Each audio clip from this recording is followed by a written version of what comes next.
ابھی سب سے پوچھوں بتاؤ آپ کا پالنے والا کون ہے، کیا کہیں گے؟ تو اگر قبر میں جا کے بھی یہ سوال اگر کہہ لیں گے اللہ ہی ہے تو پھر سوال کیا ہوا؟ پھر تو کوئی مسئلہ ہی نہیں، پھر کوئی بات نہیں، میں یہاں بھی کہہ رہا ہوں وہاں بھی کہہ لوں گا۔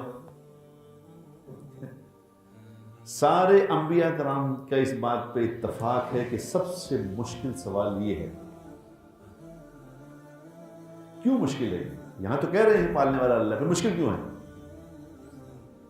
مشکل اس لیے میرے دوستو، وہاں زبان نہیں بولے گی، زبان نہیں بولے گی، وہاں دل کا یقین بولے گا۔ دل میں کیا ہے؟ جیسے مثال کے طور پہ وہ یہ ریکارڈنگ کرتے ہیں، ریکارڈنگ، اب میں ریکارڈنگ کرا رہا ہوں، اب ایک آدمی ریکارڈنگ کرا رہا ہے گانا،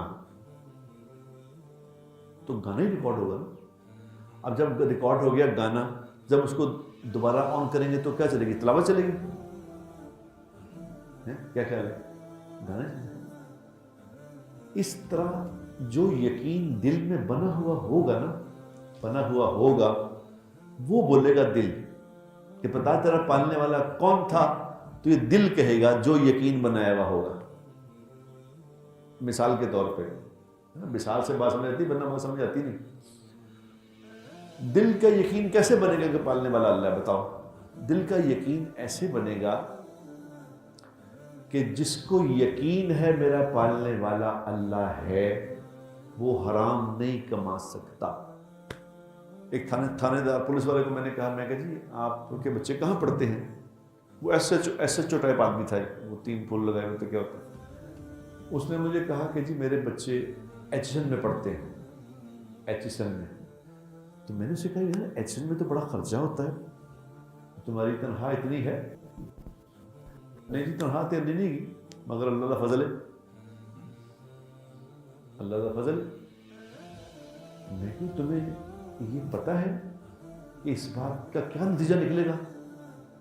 وہ کہتے ہیں کی کریے، باقی سارے نے اتنے پڑھتے رہتے، میرے نہ پڑھن، ساڑھے کیوں نہ پڑھن؟ اب یہ جو یہ یقین ہے، اس یقین سے جو رشوت لے رہا ہے، اس کا دل نہیں ساتھ دے گا۔ اس کا دل کہے گا تیرا پالنے والا کون ہے؟ وہ کہے گا مال، پیسہ۔